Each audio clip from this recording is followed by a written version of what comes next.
Donc, un passage encore de la parole de Dieu. Amen.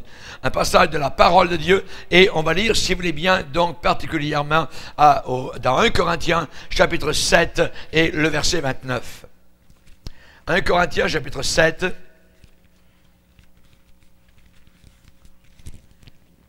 Le verset 29. L'apôtre Paul il explique ici, donc, comment le temps est court. Voici ce que je dis, frères, c'est que le temps est court, que désormais, ceux qui ont des femmes soient comme n'en ayant pas, ceux qui pleurent comme ne pleurant pas, ceux qui se réjouissent comme ne se réjouissant pas, ceux qui achètent comme ne possédant pas, et ceux qui usent du monde comme n'en usant pas, car la figure de ce monde passe. Amen. Père, nous voulons te bénir et te glorifier pour cette réflexion que nous accomplissons ce soir, Seigneur. Nous te prions que tu puisses descendre par ton Saint-Esprit jusque dans le soubassement de nos cœurs. Que nous puissions comprendre, Seigneur, réaliser, que nous puissions nous incliner devant ta Seigneurie. Que nous puissions comprendre, Seigneur, que ce qui a été écrit d'avance l'a été pour notre instruction. Le temps est court et nous voulons te prier, nous voulons t'aimer, nous voulons nous aimer les uns les autres, nous pardonner les uns les autres, nous mettre en règle avec toi, Seigneur, afin que nous puissions être dans un état d'accueil pour le ciel, pour l'éternité. Veuille bénir ces instants dans le nom puissant de Christ Jésus, notre seul et unique Sauveur sur toute la planète Terre. Amen. Et tout le peuple dit Amen. Amen. Gloire à Dieu. Que Dieu vous bénisse, vous pouvez vous asseoir. Alléluia. Merci Seigneur pour ce bon Amen. Alléluia. Gloire au Seigneur. Que Dieu soit béni. C'est bon de voir. Alléluia. L'énergie, la vivacité. Amen. Avec laquelle vous répondez. Gloire à Dieu. J'aimerais vous parler maintenant particulièrement donc des providences. Des providences de Dieu dans la météo. Les providences de Dieu dans le temps qu'il fait. Parfois on pense que c'est un grand malheur. Peut-être que c'est un grand bonheur. Nous ne le savons pas. Vu de la terre, ça peut être quelque chose de terrible. Vu de l'éternité, c'est peut-être quelque chose de glorieux et qui nous pousse vers le Seigneur. Vous savez, Dieu se sert du temps qu'il fait pour bénir, se sert du temps qu'il fait pour juger, il se sert du temps qu'il fait pour arriver donc à ses desseins. Autant dans des vies individuelles que dans des nations entières. On sait par exemple, je vais vous donner quelques exemples des providences de Dieu, donc dans le temps qu'il fait. Vous savez que Paul, un jour, donc, a été arrêté par les Romains et il a été fait prisonnier. Il en a appelé donc à César, donc on lui a dit, tu en as appelé à César, tu iras vers César. Et il est allé, donc, il a pris le bateau à Césarée, donc en Israël, et il a commencé la navigation pour aller à Rome. Mais on sait qu'en cours de route, eh bien, un ouragan terrible s'est levé. Et finalement, pendant environ 15 jours, ils étaient sans espoir, ils ont dérivé au milieu d'une tempête inimaginable. Et ils pensaient quasiment tous mourir, sauf un qui s'appelait Paul, parce qu'il avait été averti par un messager de Dieu que personne ne périrait de tout le navire. Et ils sont arrivés, ils ont échoué sur une île. Malte, voyez, et toute l'île, pour ainsi dire, a entendu parler du Seigneur.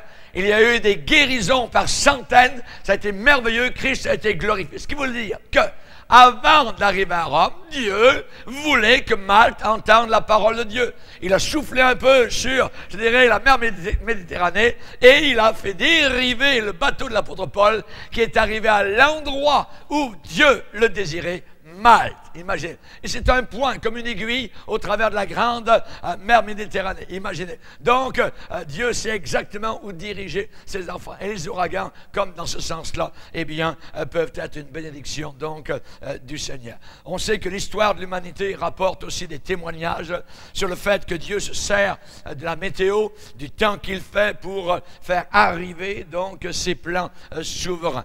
Vous savez qu'un jour, Napoléon Ier de France a voulu envahir donc toute l'Europe. Il voulait donc avoir les mêmes idées un peu que Hitler et donc s'emparer de toute l'Europe. Et il est allé jusqu'aux abords en Russie, la campagne de Russie particulièrement, avec ses armées, donc jusqu'aux abords de la ville de Moscou. Mais voilà qu'un beau mois d'octobre, Napoléon, avec sa manche, eh bien, était là, son commandant, et du ciel, il est tombé un flocon. Touc, sur sa manche. Ensuite, 2, 3, 4, 10, 20, 1000, 10 000, 100 000, tout ça. Et finalement, les armées de Napoléon ont été obligées, par un hiver glacial, de retourner, ont été vaincus. Ils ne sont jamais emparés de la Russie parce que Dieu ne le voulait pas. Parce que Dieu ne le voulait pas. Et j'aimerais vous lire ce que Victor Hugo a écrit sur la retraite de Russie de Napoléon. Il neigeait, on était vaincus. Pour la première fois, l'aigle, en parlant de Napoléon Ier, baissait la tête. Sombre jour, l'empereur revenait lentement, laissant derrière lui brûler Moscou fumant. Il neigeait, l'âpre hiver fondait en avalanche.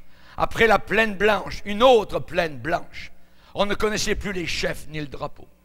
Hier, grande armée, maintenant troupeau. On ne distinguait plus les ailes ni le centre, évidemment, de l'armée. Il neigeait. Les blessés s'abritaient dans le ventre des chevaux morts. Au seuil des bivouacs désolés, on voyait des clairons à leur poste gelés, restés debout, en selle et muets, blancs de givre, collant leur bouche en pierre aux trompettes de cuivre. Boulets, mitrailles, obus, mêlés aux flocons blancs, pleuvaient. Les grenadiers, surpris d'être tremblants, marchaient pensifs, la glace à leurs moustaches grises. Il neigeait toujours. La froide bise sifflait sur le verglas dans des lieux inconnus. On n'avait pas de pain, on allait pieds nus. Ce n'était plus des cœurs vivants, des gens de guerre. C'était un rêve errant, dans la brume un mystère. Une procession d'ombres sur le ciel noir, et ainsi de suite. Le ciel faisait sans bruit, avec la neige épaisse, pour cette immense armée, un immense linceul. Et chacun se sentant mourir, on était seul. Dieu contrôle par la température même les armées. Des années plus tard, Hitler, sur le front Est, a eu le même rêve que Napoléon et a dit: Napoléon a été vaincu, moi je vais vaincre. Mais l'hiver est venu avec moins 40. Et les armées hitlériennes ont été là aussi vaincues parce que Dieu ne le voulait pas. Dieu est maître au travers de la température. La Bible dit: qui peut résister devant son froid? Qui peut résister devant son froid? Imaginez quand vous avez des armées qui... ça ne marche pas. Elle est bloquée. Voilà, c'est ça. Les providences de Dieu dans la météo. Voyez, on peut imaginer évidemment donc les armées hitlériennes par un froid terrible. Voyez, on peut imaginer aussi un autre homme. Vous avez tous entendu parler de John Newton. John Newton qui était un vendeur d'esclaves et qui a écrit plus tard ce beau cantique Amazing Grace, voyez, grâce étonnante, il a écrit ce merveilleux cantique. Eh bien, John Newton, son destin a été littéralement changé à cause d'une tempête. D'une tempête, voyez, ça a été un acte de grâce de la part du Seigneur. Pendant un voyage en mer, comme il était vendeur d'esclaves, il y a eu soudain une tempête terrible qui est arrivée. Et sur le navire où il était, il a monté une échelle pour monter sur le pont du navire. Et le navire était secoué d'un côté et d'autre comme un fétu de paille par la tempête. Et alors qu'il était en train de monter tout d'un coup, soudain un autre marin a demandé: « Hey John, redescends !» pour aller chercher un couteau. Il y avait un problème possiblement avec les cordages. Et John Newton a été obligé donc de redescendre quelques instants à l'intérieur du navire. Et le moment où il est redescendu, alors qu'il redescendait au creux du navire, une vague, mais gigantesque, est venue frapper, je dirais comme une masse immense, contre cette échelle où il était en train donc de monter juste quelques instants auparavant. Et résultat, cette petite course qui a été demandée par quelqu'un d'autre, redescendre, chercher un couteau, voyez, sa vie a été épargnée. C'était alors que la tempête faisait rage, que Newton a crié à Dieu pour sa miséricorde. Aie pitié de moi, Seigneur. Voyez, ce vendeur d'esclaves, ce violeur de femmes, et ainsi de suite, au travers de la mer, voyez, eh bien, Dieu lui a répondu. Sa vie a été sauvée et il a écrit Amazing Grace. Hein, j'étais un wretched, j'étais un pervers, j'étais un tordu et Christ est venu me sauver. Alléluia. Gloire au Seigneur. Dieu a envoyé cette tempête pour amener John Newton sur ses genoux. Voyez, et aussi plus tard, il l'a élevé dans ses plans parce que c'est lui qui est allé donc abolir le commerce aux esclaves. C'est lui qui a été donc un promoteur pour le commerce aux esclaves. Savez-vous que Dieu est souverain? Dieu fait ce qu'il veut. Le timing du Seigneur est tout-puissant. Rien, ni personne, ni aucune chose, ni aucun individu, aucune circonstance ne peut renverser, ne peut déjouer, ne peut mettre en échec les plans de Dieu, les desseins de Dieu, les buts de Dieu. Dieu a des milliers de façons pour que sa volonté s'accomplisse. Et l'une de ces manières, c'est le temps qu'il fait. C'est le temps qu'il fait. Voyez, Dieu commande à la pluie, Dieu commande au vent, ils lui obéissent.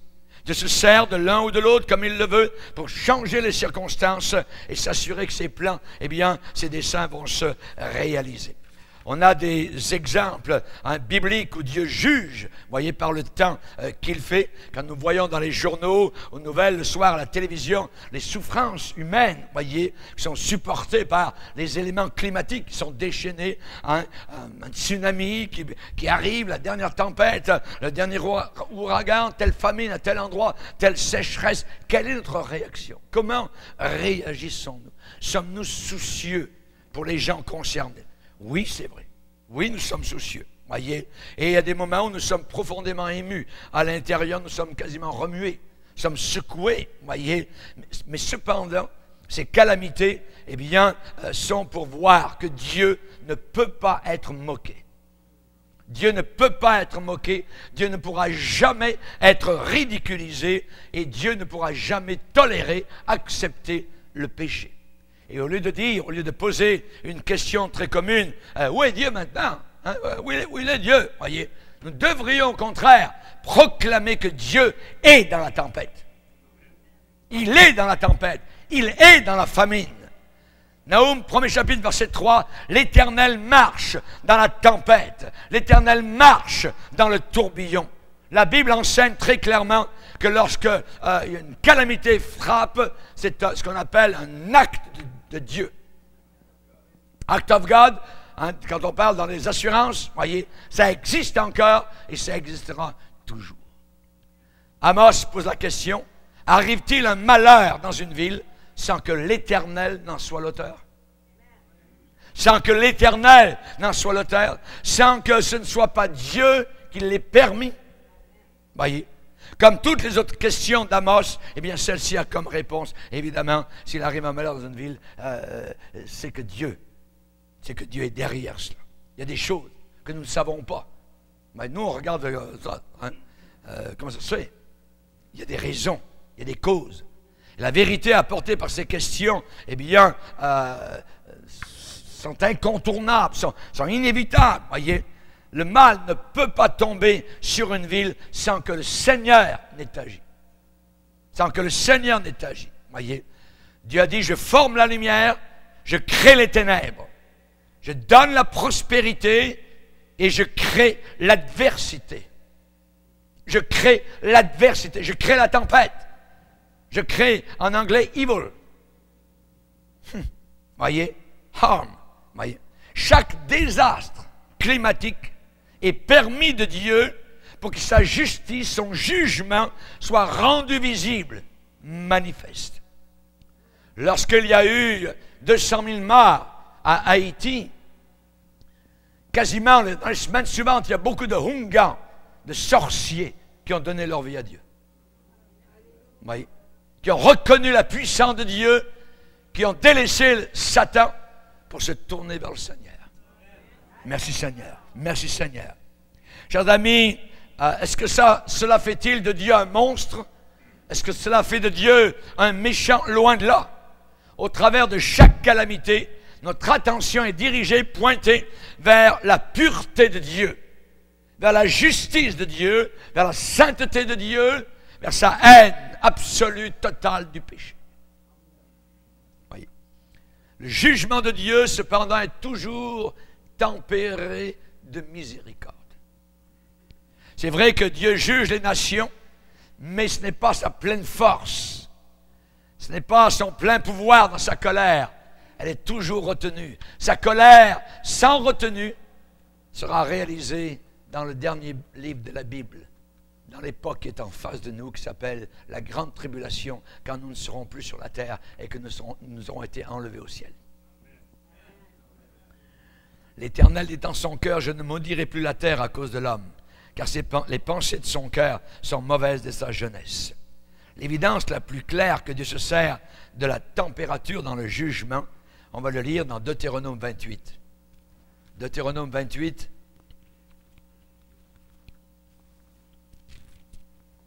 Dieu va dire à son peuple, au verset 15, « Si tu n'obéis pas à la voix de l'Éternel ton Dieu, si tu n'observes pas et ne mets pas en pratique tous ces commandements et toutes ces lois que je te prescris aujourd'hui, voici toutes les malédictions qui viendront sur toi et qui seront ton partage. Tu seras maudit dans la ville, tu seras maudit dans les champs. Ta corbeille et ta huche seront maudites. Pas de travail, pas de pain. Le fruit de tes entrailles, le fruit de ton sol, les portées de ton gros et de ton menu bétail, toutes ces choses seront maudites. Tu seras maudit à ton arrivée, tu seras maudit à ton départ. L'Éternel enverra contre toi la malédiction, le trouble, la menace, au milieu de toutes les entreprises que tu feras. Verset 23-24, le ciel sur ta tête sera d'airain, et la terre sous toi sera de fer. L'Éternel enverra pour pluie à ton pays de la poussière et de la poudre. Il en descendra du ciel sur toi jusqu'à ce que tu sois détruit. Verset 58, si tu n'observes pas et ne mets pas en pratique toutes les paroles de cette loi écrite dans ce livre, si tu ne crains pas ce nom glorieux et redoutable de l'Éternel ton Dieu, l'Éternel te frappera miraculeusement, toi et ta postérité, par des plaies grandes et de longue durée, par des maladies graves et opiniâtres. Il amènera sur toi toutes les maladies d'Égypte, devant lesquelles tu tremblais. Elles s'attacheront à toi. Et même l'Éternel fera venir sur toi, jusqu'à ce que tu sois détruit, toutes sortes de maladies et de plaies qui ne sont pas mentionnées dans le livre de cette loi. Imaginez, voyez, si tu n'obéis pas. Si tu n'obéis pas. Au début de ce passage, on voit le lien direct, la relation directe entre le péché et les calamités. Entre le péché et les calamités.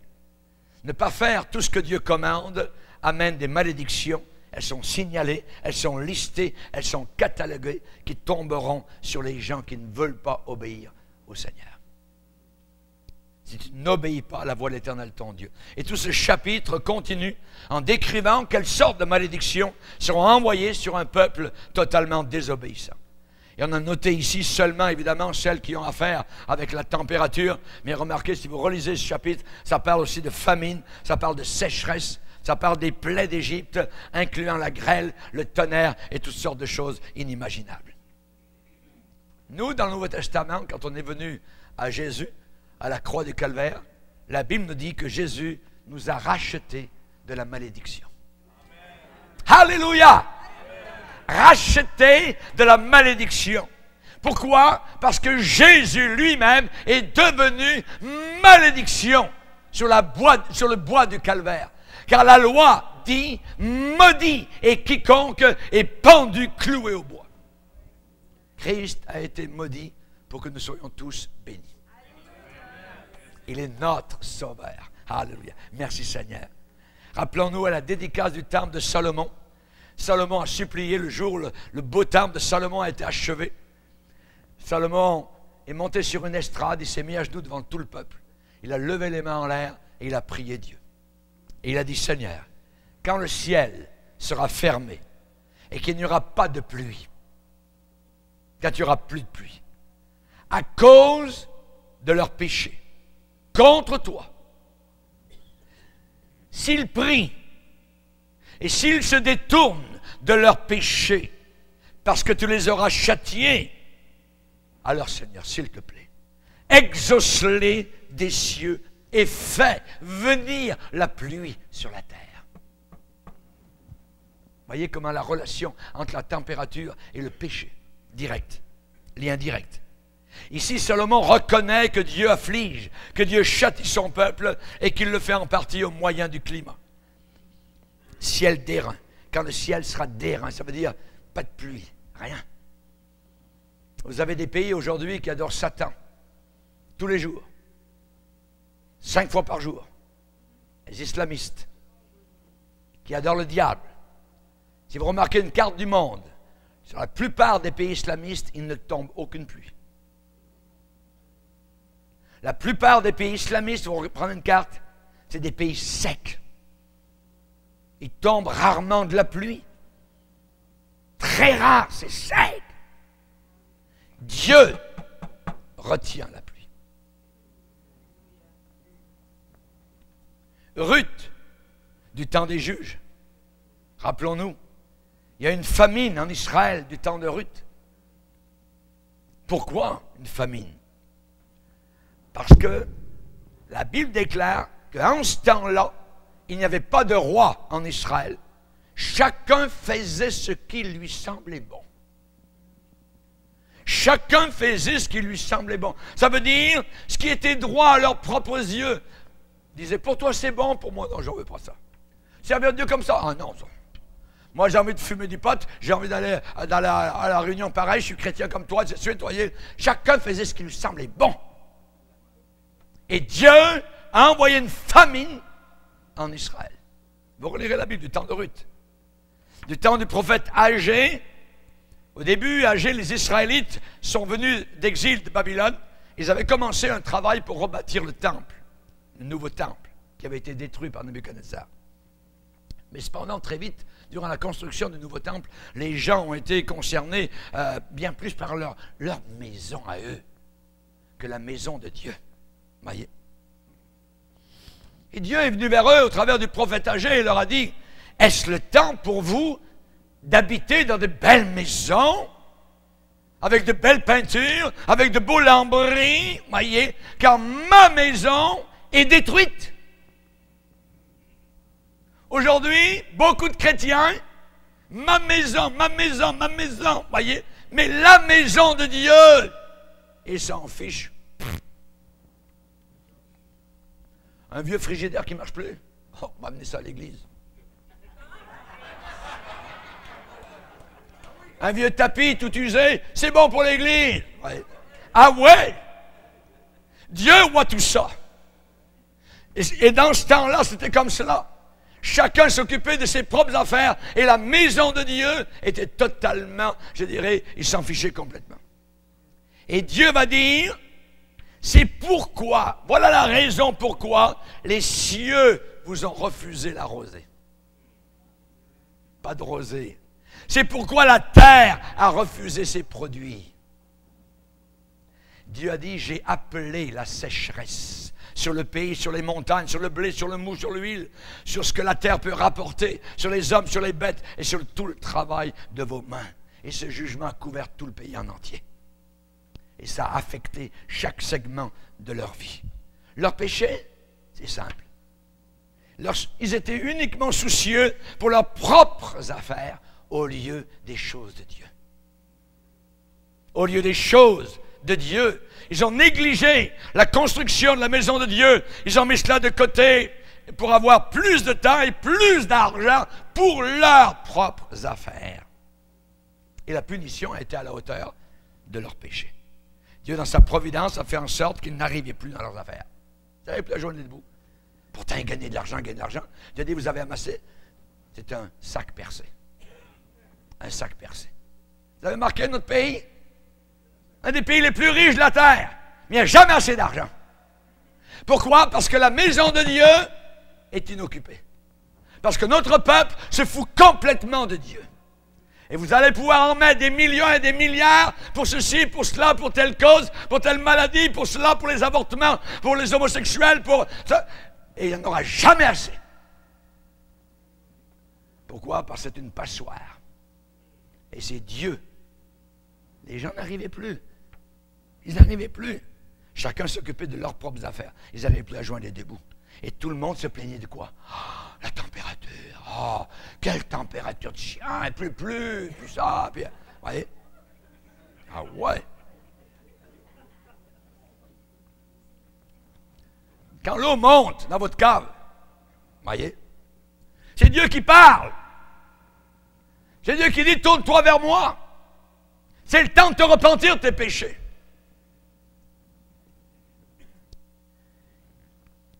Alors, il y a eu des grandes pertes de grains, des grandes pertes de blé, des grandes pertes d'olives, de vignes, de bétail, de commerce. Ah, ça, ils étaient très sensibles à ça. Oh, mon portefeuille ne touche pas à mon portefeuille. Ouais.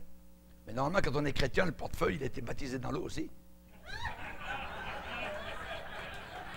Amen. Amen. Alléluia, gloire à Dieu.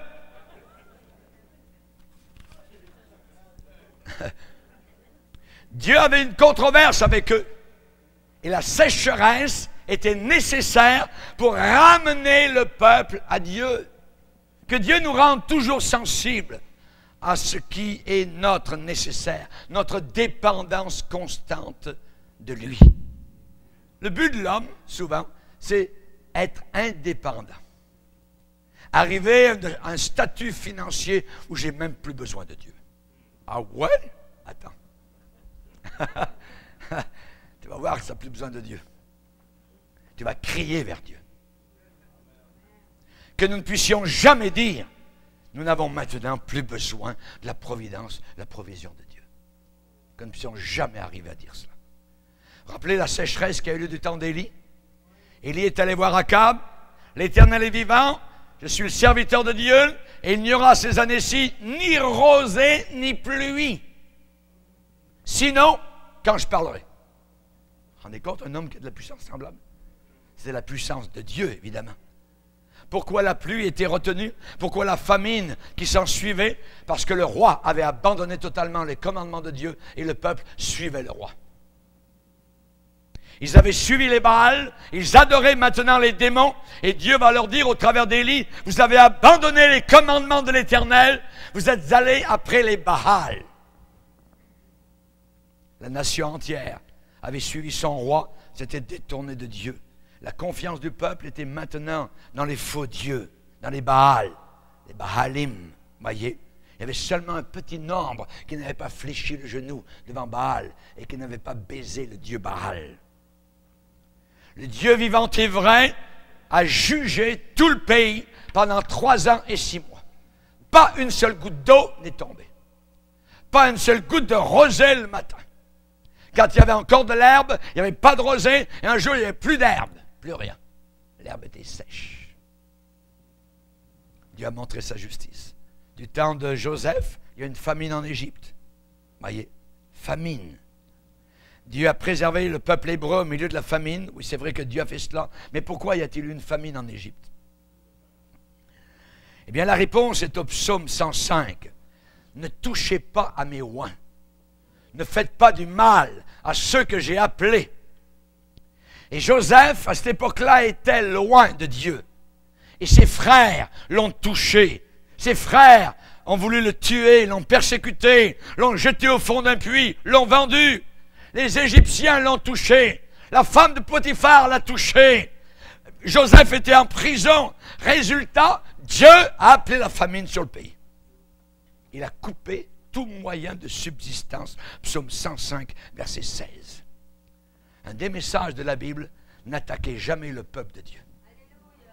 N'attaquez jamais le peuple de Dieu, que ce soit des Juifs ou que ce soit des chrétiens. Les conséquences, c'est que ce pays qui attaque les Juifs ou qui attaque les chrétiens, ce pays doit s'attendre à des jugements terrifiants.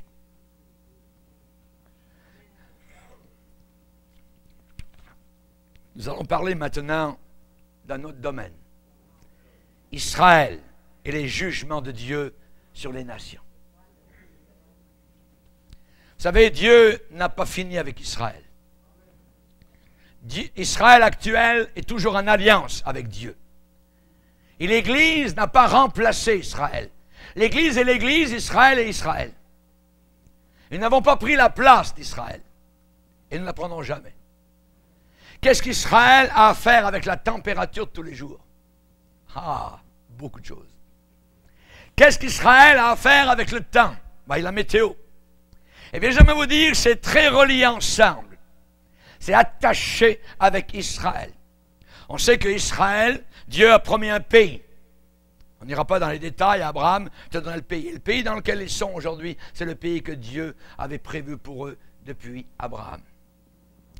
Actuellement, ils ne sont pas renouvelés spirituellement, mais la Bible enseigne qu'un jour, après être revenus physiquement dans leur pays, ce qui arrive actuellement, ils seront renouvelés par la puissance du Saint-Esprit et ils vont reconnaître Jésus-Christ comme étant leur Messie. Vous voyez? Ézéchiel dit à la maison d'Israël, ainsi parle le Seigneur l'Éternel, ce n'est pas à cause de vous que j'agis de la sorte, maison d'Israël, c'est à cause de mon nom saint. Dieu veut honorer son nom au travers d'un peuple qui s'appelle le peuple juif. Et vous savez, ceux qui bénissent le peuple juif et Israël sont bénis à leur tour. C'est drôle, mais ça marche comme ça. Vous voyez? Pourquoi? Parce que Dieu a dit à Abraham, béni soit quiconque te bénira et maudit soit quiconque te maudira. Toutes les arabes, islamistes, qui sont contre Israël, sont toutes des nations maudites, selon la parole de Dieu. Béni soit quiconque te bénira, maudit soit quiconque te maudira. Le président iranien actuellement est un maudit. Il veut la perte totale d'Israël. Si nous attaquons le peuple juif, il faut s'attendre à être maudits, parce qu'ils sont, qu'on le veuille ou non, les bien-aimés du Seigneur. Ils ne sont pas convertis, ils ne reconnaissent pas encore le Seigneur, mais c'est le peuple terrestre de Dieu. Dieu les a choisis pour être les objets de sa miséricorde. Si nous bénissons Israël comme nation, on peut s'attendre nous aussi à être bénis de Dieu. Essayez par exemple de séparer les Juifs du pays que Dieu leur a donné, c'est venir en opposition totale à l'alliance établie depuis toute éternité par le Seigneur l'Éternel, le grand El Shaddai. Et les conséquences sont sérieuses et terribles pour tout peuple ou toute nation qui essaye de détruire l'alliance établie par Dieu. Chers amis, Dieu a dit dans Joël 3, « Je rassemblerai toutes les nations, je les ferai descendre, et là j'entrerai en jugement avec elles au sujet de mon peuple d'Israël, mon héritage qu'elles ont dispersé parmi les nations et le pays qu'elles se sont partagées, divisé. » Aujourd'hui, n'importe qui met le nez dans la soupe d'Israël. N'importe quel pays. Ah ben Israël devrait faire ça. Israël, c'est ça. Ah ben c'est Israël, Israël. Voyez, tout le monde, dangereux. Dieu promet de juger à la fin des temps les nations qui ont éparpillé les Juifs et qui ont divisé le peuple d'Israël. Ceux qui bénissent le peuple juif et Israël seront bénis à leur tour. Exemple. Si nous divisons leur pays, que nous essayons de voler aux Juifs leur héritage, nous devons aussi nous attendre à ce que des calamités tombent sur notre pays. Exemple. Octobre 91. Le président H.W. Bush a lancé son plan pendant la conférence de Madrid, Land for Peace, en demandant à Israël de lâcher du lest, d'abandonner certains territoires qui lui appartenaient. Ce même jour, Dieu a envoyé aux États-Unis ce qu'on a appelé « the perfect storm », avec des vagues de 100 pieds de hauteur, de 30 mètres de hauteur en Nouvelle-Angleterre, créant des dommages même à la résidence de vacances du président Bush. Alléluia! En août 2005, les États-Unis d'Amérique ont mis de la pression sur Israël pour évacuer Gaza. Les familles juives qui habitaient là ont pleuré et ont perdu absolument tout. Les Israélites ont recreusé les tombes de leurs bien-aimés qui étaient décédés pour les réenterrer dans de nouveaux cimetières. le président Bush, George W., s'est frappé les mains. Il a applaudi devant cette division, ce morcellement du pays de Dieu. Le jour suivant cette décision, le 29 août 2005, une dépression tropicale a commencé de se former. La tempête, le cyclone s'est appelé Katrina, a frappé les USA. Ça a été le plus grand désastre de toute l'histoire des États-Unis d'Amérique. La Nouvelle-Orléans a été dévastée. 1 million de personnes ont été forcées de quitter leur maison. Les Américains ont forcé les Juifs à quitter les lieux où ils habitaient. Mais pendant, je dirais, 24 heures après, c'est des millions d'Américains qui ont été forcés de quitter leur maison pour s'en aller. La facture des dégâts, 200 milliards de dollars. Les dégâts. Quand on veut s'immiscer, quand on veut toucher, quand on veut tripoter, quand on veut, je dirais, gâcher, bousiller littéralement au peuple de Dieu, au peuple d'Israël, on paye le prix fort. J'ai béni le Seigneur pour notre gouvernement actuel qui prend position en faveur d'Israël. J'ai béni le Seigneur. J'ai béni le Seigneur.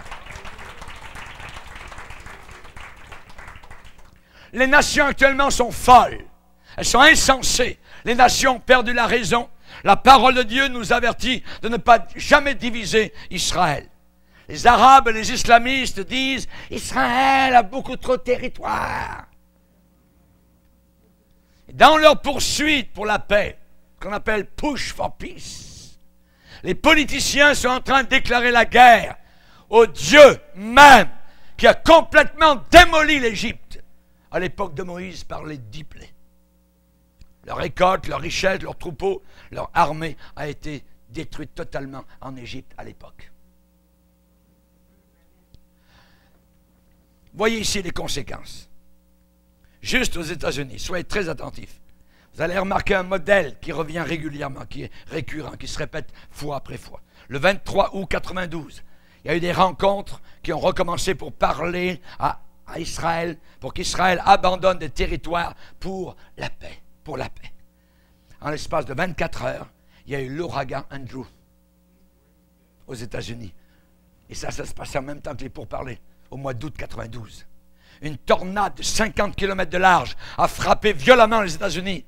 Le prix à payer à cette époque-là a été de 30 milliards de dollars.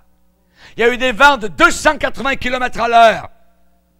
Et c'était la première fois où ce qu'on appelait la conférence de Madrid s'est passé sur le sol américain. Entre le 27 avril et le 13 septembre 1993, Israël et l'OLP ont travaillé sur un accord de compromis de paix. Vous voyez, ils l'ont signé à Washington. Pendant cette même période, aux États-Unis, les États-Unis ont été frappés de pluies diluviennes les plus dévastatrices de toute l'histoire américaine. Prêt à payer? La facture s'est élevée 21 milliards de dollars. Du 25 août au 10 septembre 2001, les États-Unis, l'Arabie et Israël ont préparé, cette fois-ci, le plan de paix qui allait fonctionner. Le plus beau plan de paix jamais conçu de façon compréhensible. Qu'est-ce que Dieu a fait? Dieu a enlevé sa main de protection. Les 2 tours jumelles ont été frappées. Tous les États-Unis ont été... Qu'est-ce qui se passe? Le World Trade Center à New York et le Pentagone ont été attaqués le 11 septembre, juste avant que les plans ne soient finalisés. Facture 40 milliards de dollars. Voyez, Israël, ce qu'on fait avec Israël est très, très important. Du 7 au 12 novembre 2002, pendant le Ramadan, le président Bush a offert un dîner à la Maison-Blanche pour faire honneur à l'islam. Pour faire honneur à la révélation de la parole de Dieu supposément dans le Coran. Ce président a donné une gifle à la face du seul Dieu vivant et vrai. Il a giflé Elohim, il a giflé Jéhovah, Yahweh, El Shaddai. Et quand les dirigeants islamistes se sont envolés pour aller mettre encore plus de pression sur Israël, il y a eu 88 tornades cycloniques hors saison qui ont frappé les États-Unis d'Amérique. 88 tornades cyclonique. En 2005, la facture à payer par les États-Unis pour s'entremêler, s'opposer aux affaires d'Israël, 56 milliards de frais de destruction en tornade, en cyclone, en tempête, en ouragan, en sécheresse, en inondation, en récolte perdue. Y a-t-il quelqu'un ce soir qui remarque un certain pattern, un modèle récurrent, un plan, une certaine tendance qui revient systématiquement?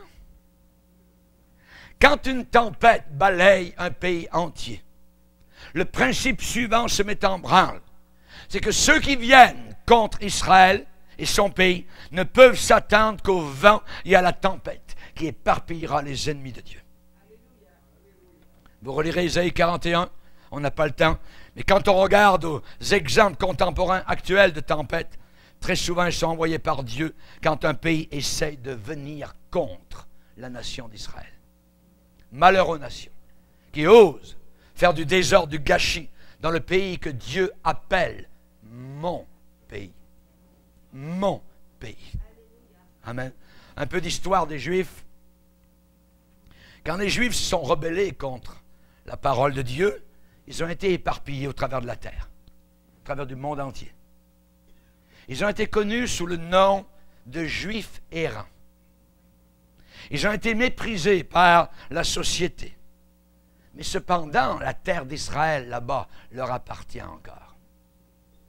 Pendant la Deuxième Guerre mondiale, Hitler a fait tuer 6 millions de Juifs, ce que le président de l'Iran nie totalement.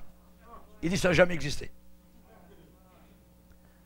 Vous savez, durant la Deuxième Guerre mondiale, le monde entier haïssait les Juifs. Il y avait 3 catégories de personnes qui haïssaient les Juifs le plus. Premièrement, il y avait les musulmans. Deuxièmement, l'Église catholique romaine avec le Vatican et le pape. Et troisièmement, l'Angleterre. Ce sont les 3 éléments qui haïssaient le plus les Juifs durant la Deuxième Guerre mondiale. Et c'était un vrai miracle de Dieu. Lorsqu'Israël est devenu un pays à part entière, le 14 mai 1948, reconnu aux Nations Unies. L'ONU les a haïs depuis cette époque-là. L'ONU les a haïs depuis qu'ils sont devenus un pays. Et l'Angleterre a payé le prix fort pour leur avoir mené la vie dure, leur avoir barré la route, s'être opposé à Israël. L'Angleterre a perdu son empire. C'était un empire où le soleil ne se couchait jamais, tout autour de la terre.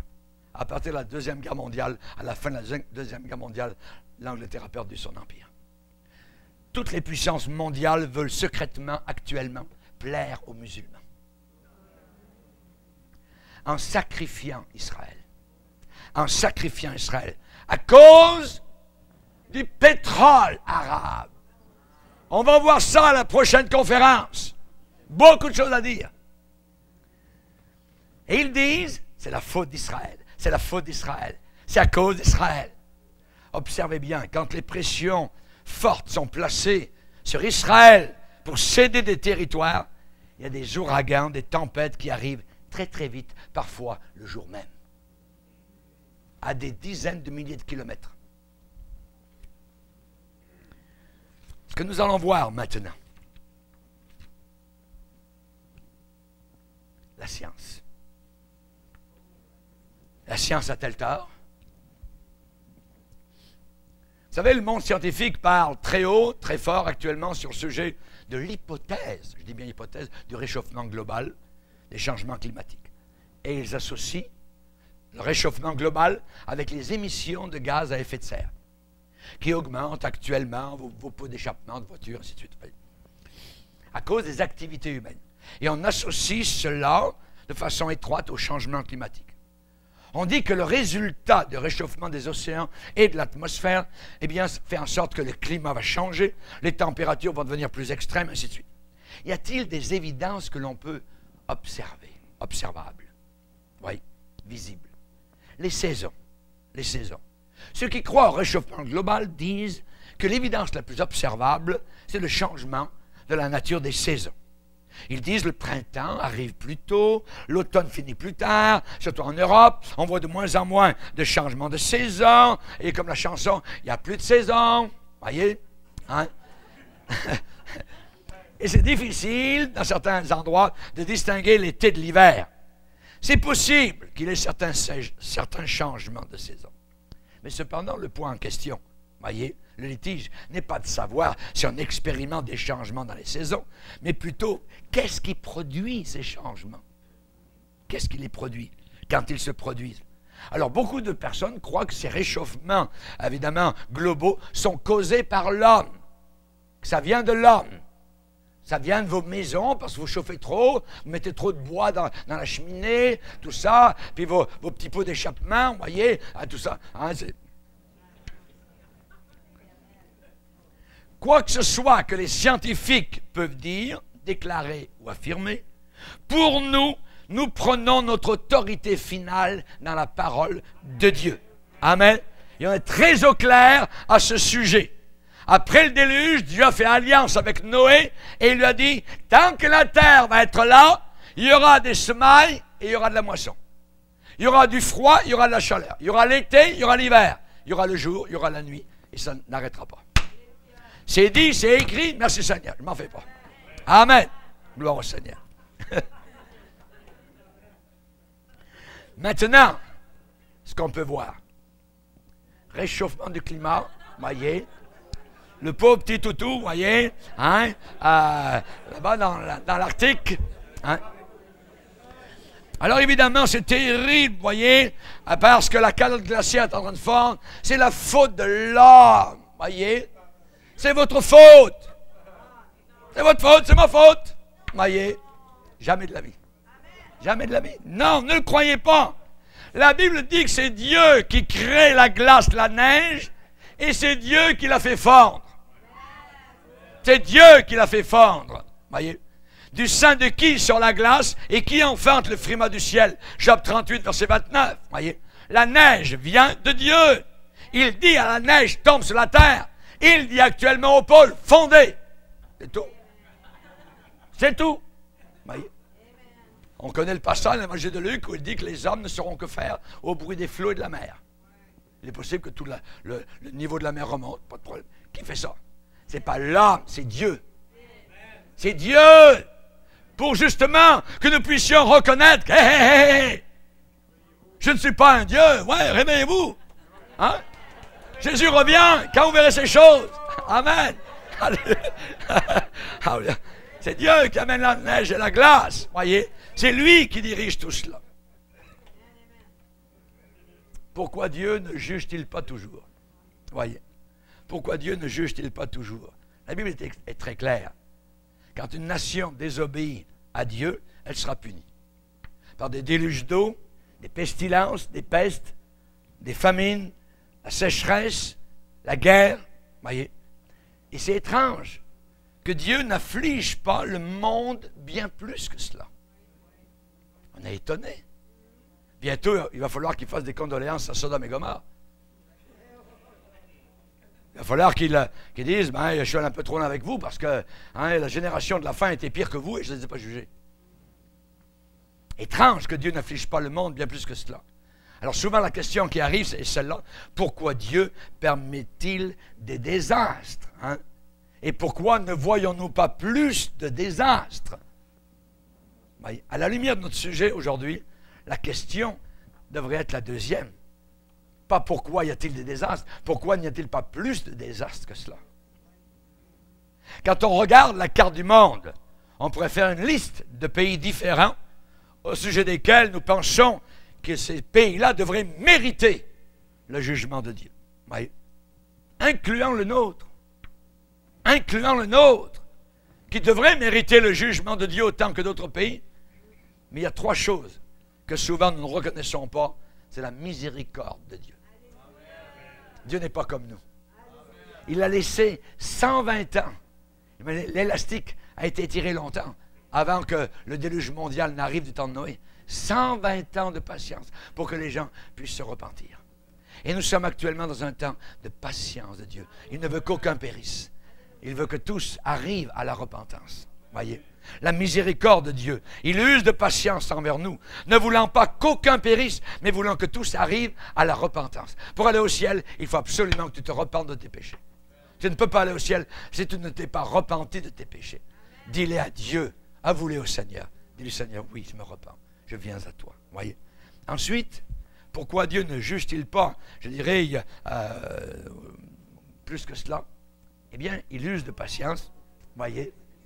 Amen. C'est beau cette image du petit bébé qui prie, voyez, et deux petits poings fermés, et aussi les deux mains.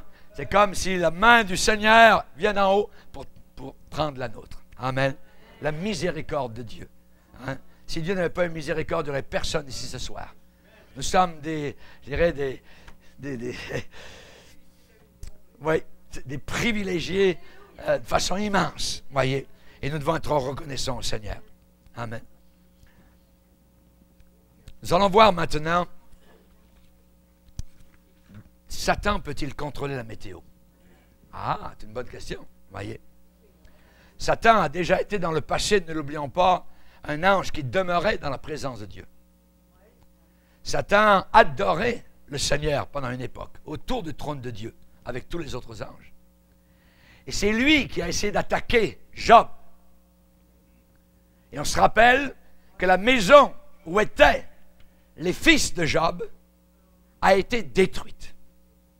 Satan a eu assez long de corde, permis de la part du Seigneur, pour détruire la maison et que les enfants de Job meurent tous. Satan est un adversaire. Satan est un ennemi en opposition directe à Dieu lui-même. Voyez, il est décrit dans la Bible comme étant un séducteur, un menteur, un tentateur, le prince de ce monde, Belzébul. Son but principal est de séduire tous les gens de la planète Terre pour qu'ils restent aveugles à la croix de Christ, qu'ils restent aveugles à l'amour de Dieu. Il les veut dans des religions, n'importe lesquelles. Voyez? Surtout pas qu'ils viennent à la connaissance de Jésus comme sauveur. Votre adversaire, le diable, rôde autour de vous, comme un lion rugissant, cherchant qui il va dévorer. Et on sait qu'évidemment, avec Job, l'histoire, c'est qu'il est arrivé devant Dieu, et Satan a dit à Dieu, ne l'as-tu pas protégé, lui et sa maison, et tout ce qui lui appartient? Ça veut dire tu l'as protégé, mais si tu ne le protèges plus, je suis certain qu'il va te maudire en pleine face. Et c'est ce qui arrive à plusieurs chrétiens.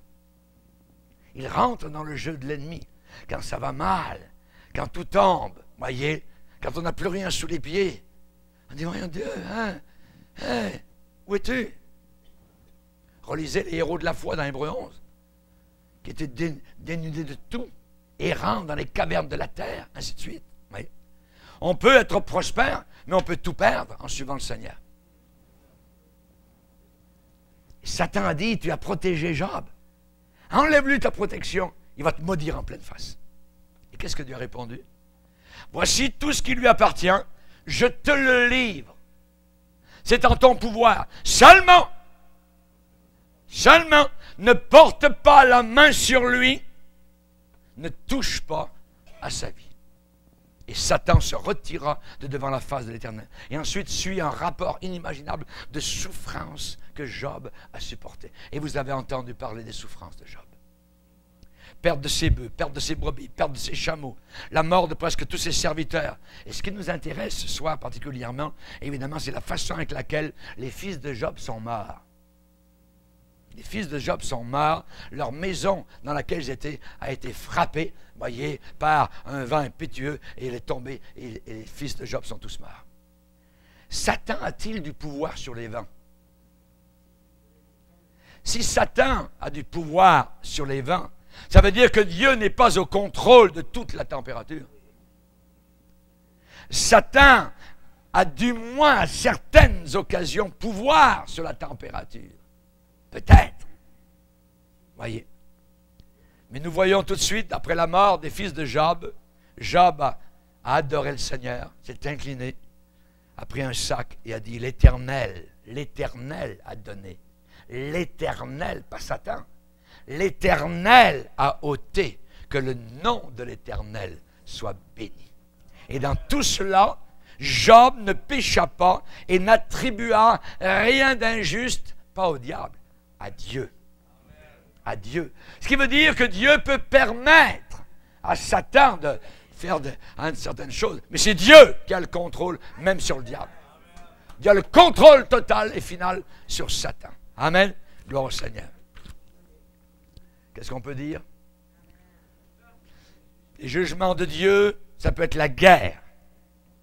Les guerres sont des jugements de Dieu. Vous voyez? La guerre aussi jointe à la famine peut être un jugement de Dieu. On a cela dans la parole de Dieu. Il peut y avoir aussi la grêle, qui est un jugement de Dieu.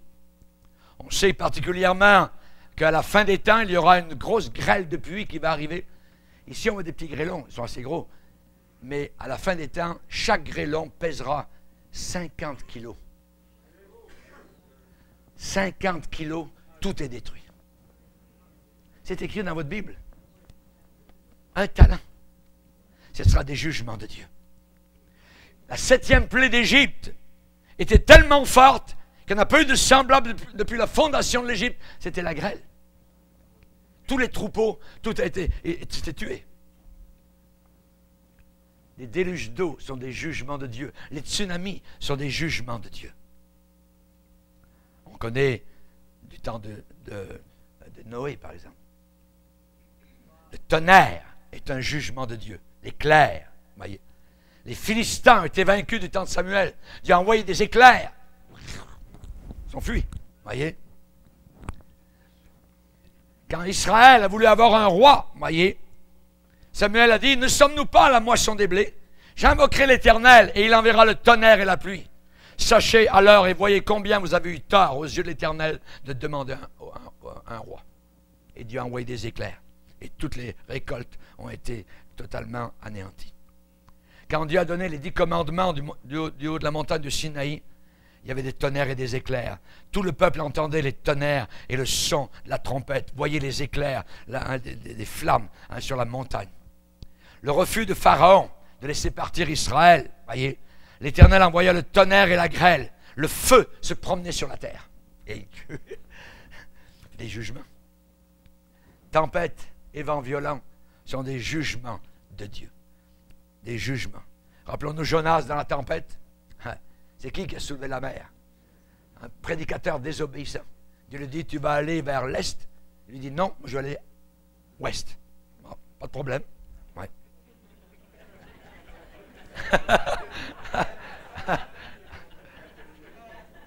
Les tremblements de terre, voyez. Les tremblements de terre, ça peut ébranler le monde.